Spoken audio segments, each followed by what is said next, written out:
Subscribe channel Truth.id dan aktifkan lonceng notifikasi untuk mendapatkan informasi seputar live streaming dan video khotbah terbaru. Posisi tombol subscribe berada di kanan atas channel kami dan jangan lupa nyalakan loncengnya.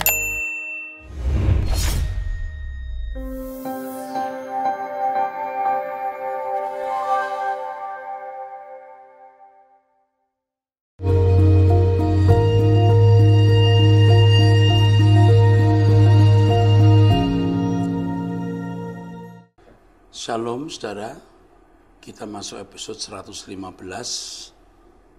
Anda bertanya, Alkitab menjawab dari 0812 43441 dan seterusnya.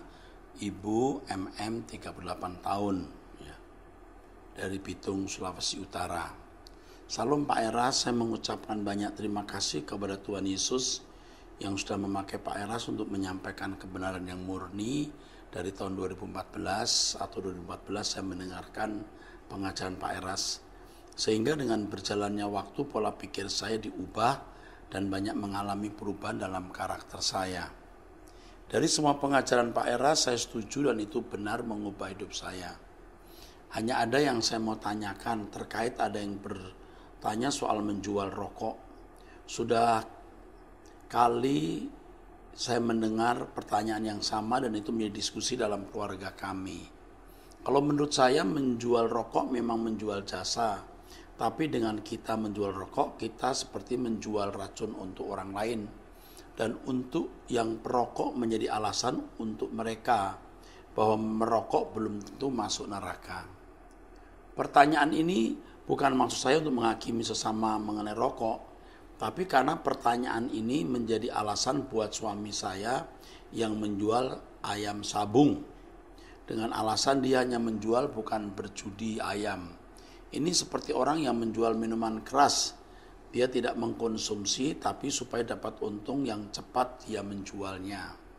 Dari hal ini banyak dari pria single berkeluarga tidak menjadi berkat buat sama terlebih buat keluarga sekitarnya. Contoh kalau dia perokok, dia bukan hanya merusak tubuhnya sendiri, tetapi lebih-lebih orang di sekitarnya karena sudah banyak kasus anak maupun ibu yang kena infeksi paru-paru karena menghirup asap rokok. Terus kalau dia belanjakan uangnya untuk rokok, itu tidak menjadi berkat buat keluarganya.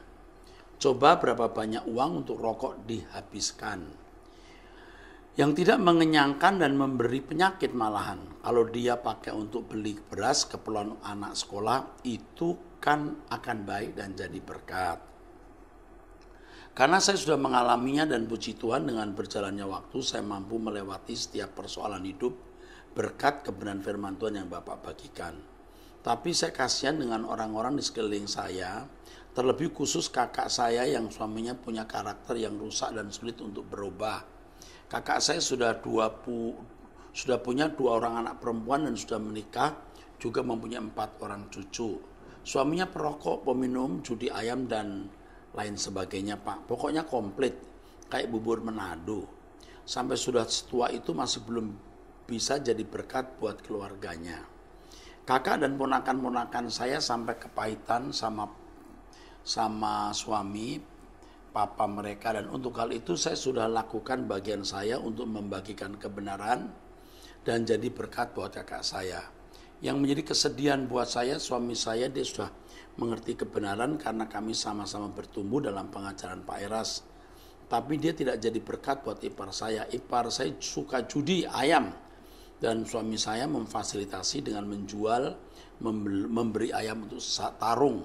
Yang alasannya itu dia tidak berjual, tapi menjual jasa. Kalau menurut saya mungkin ipar saya sulit untuk berubah diri, cara gaya hidupnya salah. Tapi setidaknya suami saya tidak menjadi jembatan buat ipar untuk berbuat dosa. Tapi setidaknya suami saya tidak menjadi jembatan buat ipar untuk berbuat dosa dan menyakiti kakak dan ponakan-ponakan saya. Dan itu selalu menjadi perdebatan saya bersama anak-anak dan suami.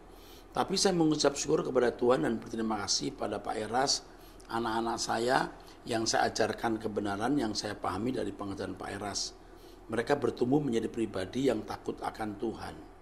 Kalau karakter mereka belum sepenuhnya sempurna seperti Bapa di surga, tapi setidaknya mereka bisa membedakan mana yang baik dan benar dan berjuang melakukan yang Bapa di surga perintahkan.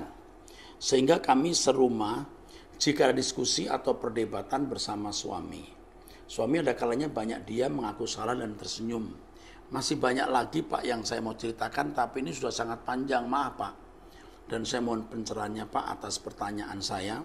Terima kasih Bapak membaca koran saya. Tuhan Yesus memberkati Bapak dan keluarga, juga semua pelayan-pelayan Tuhan yang sudah menjadi saluran berkat buat kami pecinta suara kebenaran. Tapi semangat Pak, tetap semangat Pak. Saya minta maaf kalau menjawab hal ini seringkali secara cepat dan saya anggap Bapak Ibu sudah tahu dengan kalimat-kalimat cepat yang saya kemukakan. Yang pertama harus saya beritahu bahwa jual ayam sabung beda dengan jual rokok. Jual ayam sabung jelas salah. Itu memicu orang berjudi. Ayam bukan untuk disabung. Ayam adalah untuk dipotong jadi ayam goreng. Jual minuman keras jelas melanggar hukum lagi. Yang itu jelas tidak boleh.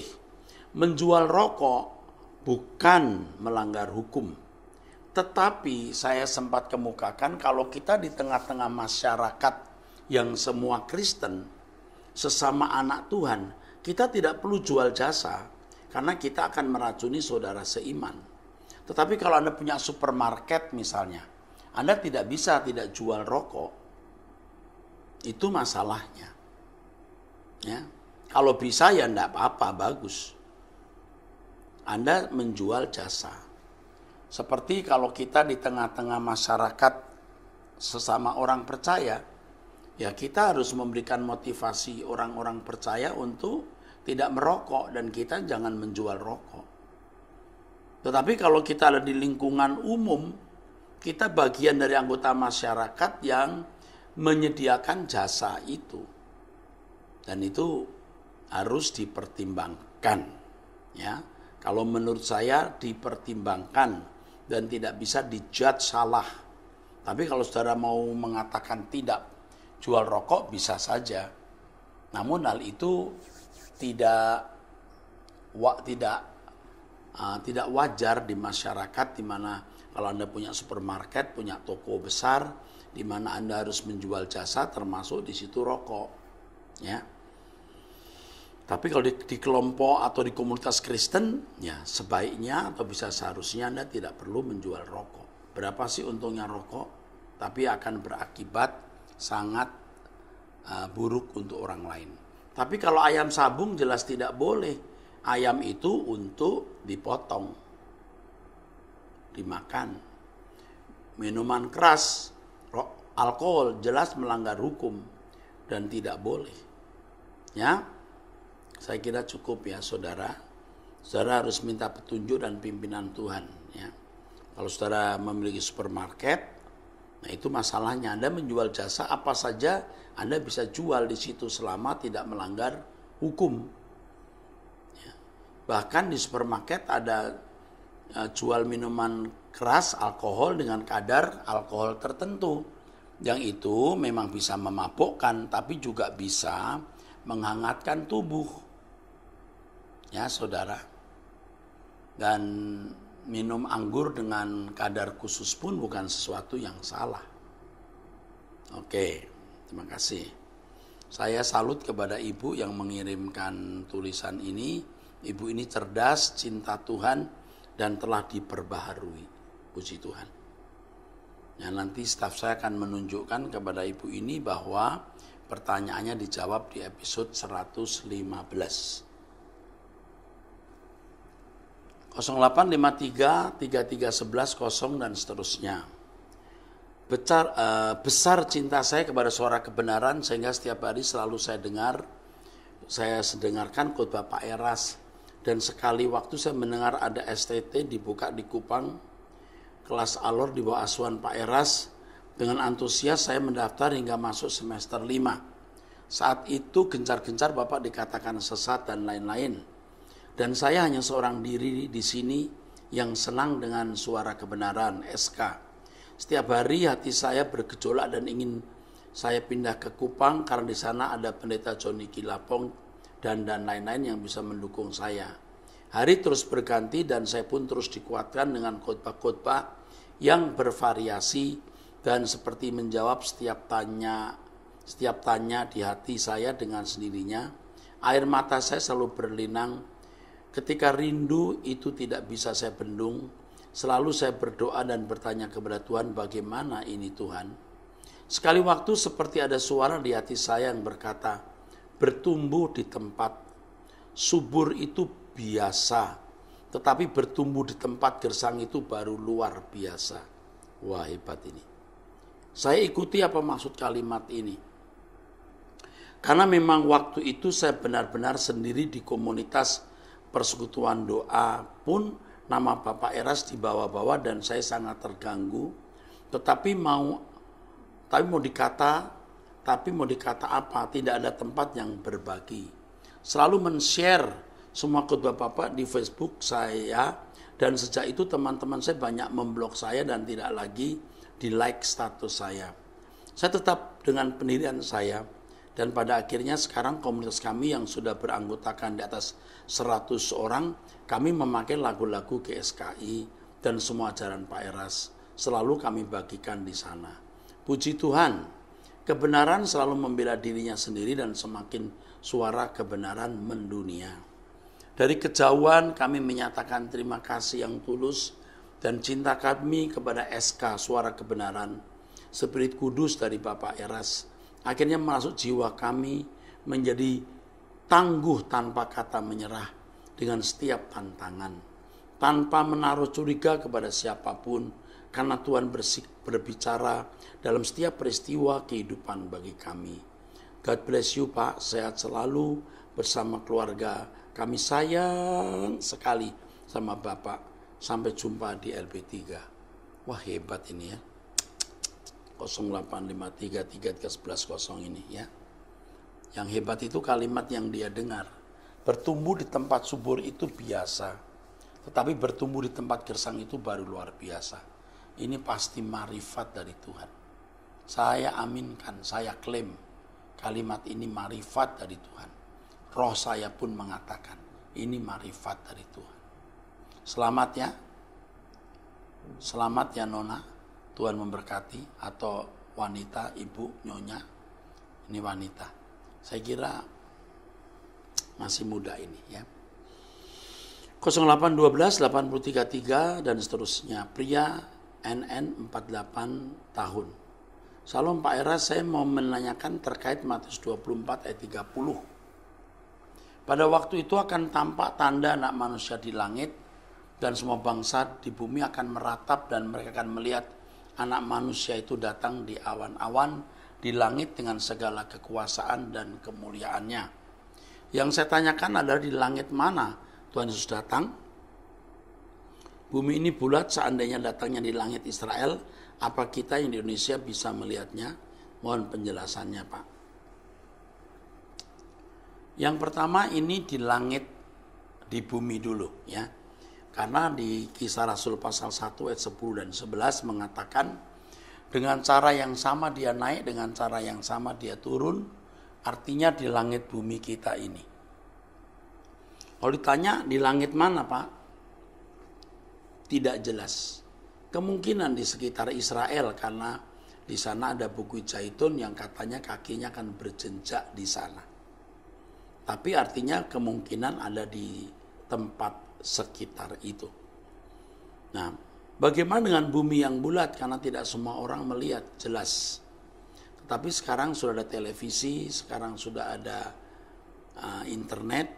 Saya kira bukan sesuatu yang sulit ketika Yesus datang dan semua mata akan melihat, artinya semua bumi akan tahu. Karena orang-orang yang benar akan diangkat, pasti semua akan melihat, akan berkumpul di satu tempat. Sedangkan manusia yang lain pasti tidak melihat langsung wajah Yesus barangkali sebagian, tetapi tahu bahwa anak Allah yang menjadi raja ini hadir. Dan mereka meratap karena apa? Menyesal. Kenapa tidak percaya kepadanya. Sedangkan orang Kristen yang percaya, mengapa tidak sungguh-sungguh mau mengabdi kepadanya? Ya, oke. 0813 3752 4 dan seterusnya. Yusiana, ya. Ini usia 50 tahun, saudaraku. NTT Ruteng Manggarai. Salam Pak Pendeta Erasto, saya sudah hampir 5 tahun berkomitmen mengikuti secara intens pengajaran firman Tuhan yang Pak Pendeta Eras khotbahkan. Saya sangat terberkati dalam hidup saya sangat dikuatkan lewat nasihat Bapak Eras dan saya berjuang untuk taat dan patuh.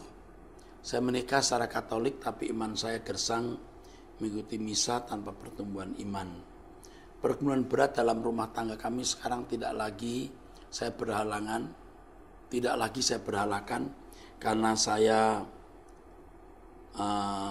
saya telah memiliki arah dan tujuan yang kuat lewat khotbah Pak Pendeta, yaitu langit baru dan bumi baru. Saya sangat dikuatkan dengan terus belajar kebenaran yang Bapak khotbahkan, 3 pilar iman yang sangat saya pegang teguh. Nasihat Pak Eras, yaitu kesucian, langit baru, bumi baru, dan tanggung jawab hidup menjadi landasan untuk hidup saya. Saya mengalami peperangan roh dengan roh kegelapan yang merasuki hidup, yaitu roh perjudian yang sangat membuat sakau hidup. Ya, orang yang dia kasih pada saat pegang uang banyak, hidup berhutang. Ya, wanita ini banyak dihujat dengan mengatakan bahwa ia telah dirasuki doktrin yang menjadikan wanita ini menghancurkan dia. Tapi saya diam. Dan semakin bergelora jiwa saya untuk mengikuti pengajaran firman Tuhan yang Pak Eras ajarkan. Bahkan saya berlangganan IndiHome dan setiap pagi dan malam hari tekun buka laptop saya untuk buka terus Truth ID, khotbah Pak Eras. Saya semakin bersemangat dan jiwa saya bergelora untuk terus tekun dan taat apa yang diajarkan. Ya.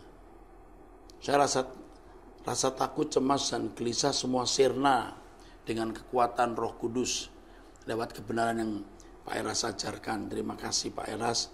Saya mau menjadi anggota Sinode GSKI Rehoboth, Bapak, walau saya di Ruteng. Karena saya tidak punya gereja yang sanggup mengubah hidup saya menjadi sekarang ini. Tuhan Yesus memberkati pelayan Bapak Pendeta Erastus. Salam hormat saya untuk keluarga serta seluruh jemaat GSKI Rehoboth.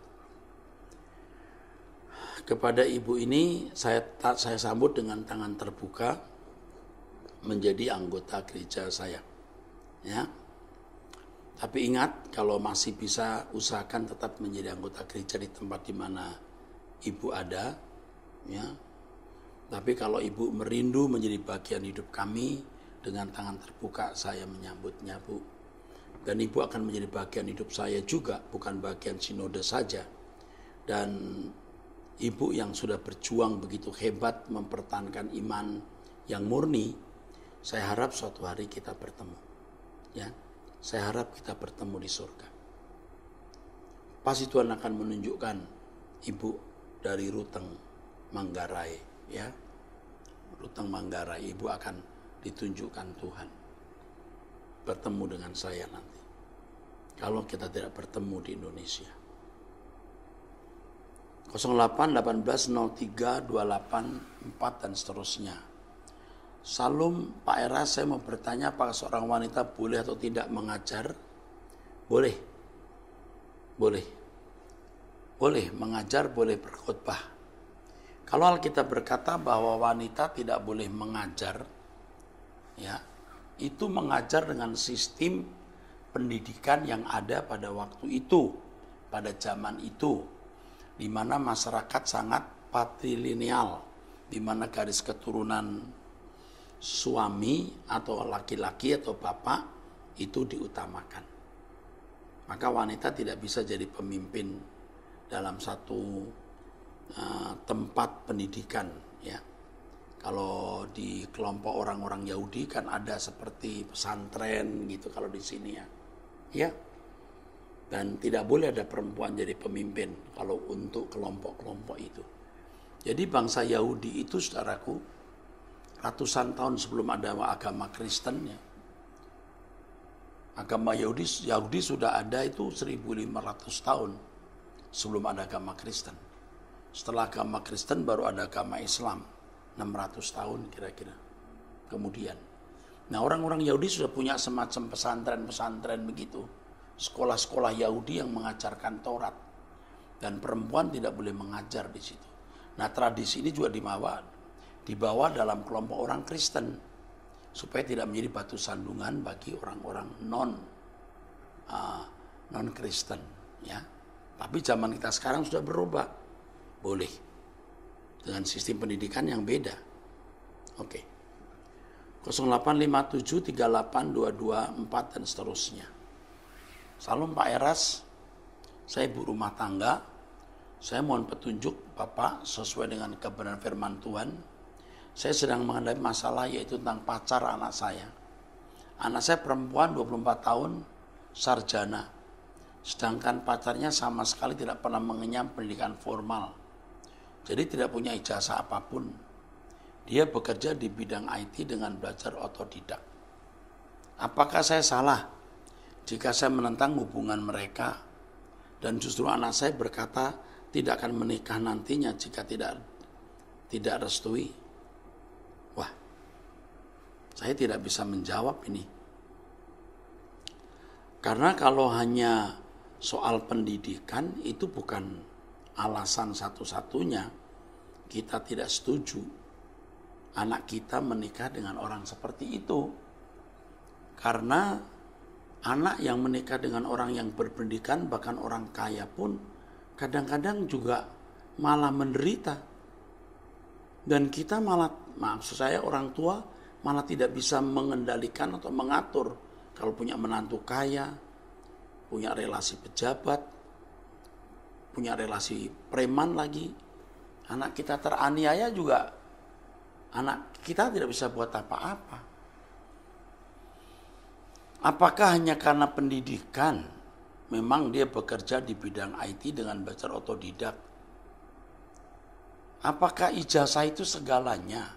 Walaupun patut dipertimbangkan, saudara. Patut dipertimbangkan. Jadi sebenarnya soal jodoh yang pertama itu dia dewasa rohani nggak? Atau seiman tentunya, tapi nggak cukup. Dewasa rohani nggak? Dewasa mental nggak di masyarakat? Dewasa ekonomi? Ya. Lalu faktor suku, umur, baru faktor-faktor berikut. Saya anjurkan ibu ini bergumul dengan Tuhan. Ya. Bergumul dengan Tuhan. Saya ingatkan bahwa pendidikan tidak segalanya, walau harus menjadi bahan pertimbangan. Tetapi yang utama bukan pendidikan, kualifikasi pribadi orang tersebut. Kalau kita melihat orang-orang yang sekarang bertanggung jawab, punya keluarga baik-baik, bahkan tidak sekolah sama sekali loh. Tapi bisa mengerjakan pekerjaan bengkel misalnya, bisa dagang misalnya. Lalu anak-anak mereka bisa kuliah di luar negeri, bagaimana? Dipertimbangkan saja masukan saya. Dan saya tidak mengarahkan ibu untuk setuju atau tidak di sini. 0812 345 10 dan seterusnya. Pak mau bertanya lagi, Lucifer kan dulunya di surga. Nah jika bumi ini adalah surga, lalu Lucifer dibuang dari mana? Dibuang dari mana ke mana? Karena di Yesaya 12 ayat 14, saya nangkapnya kok Lucifer dibuang ke surga, ke bumi ya Pak. Oke. Jadi Yesaya 12 ayat 14 itu ringkasan global sejarah hidup Lucifer, bahwa dia memberontak dan nanti akan dibuang di bumi. Dan Yesaya ditulis itu setelah manusia jatuh dalam dosa. Dan dua, bisa juga merupakan nubuatan karena nanti Yesus akan mati dan membuat Lucifer tidak bisa lagi tetap di surga. Seandainya bumi ini surga, Lucifer pasti sudah dikalahkan oleh Adam. Tapi Adam gagal menjadi corpus delicti. Adam gagal menjadi sempurna seperti Bapa atau gagal segambar dan serupa dengan Allah.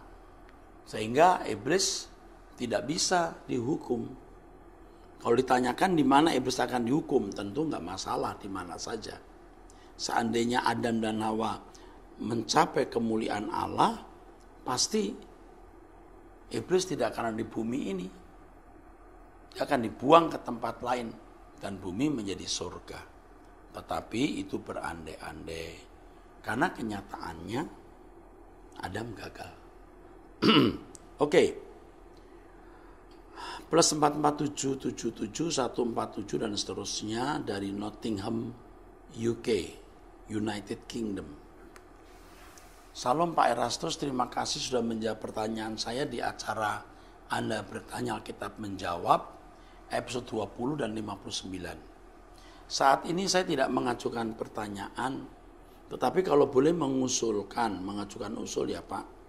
Banyak lagu-lagu Bapak yang liriknya sangat luar biasa.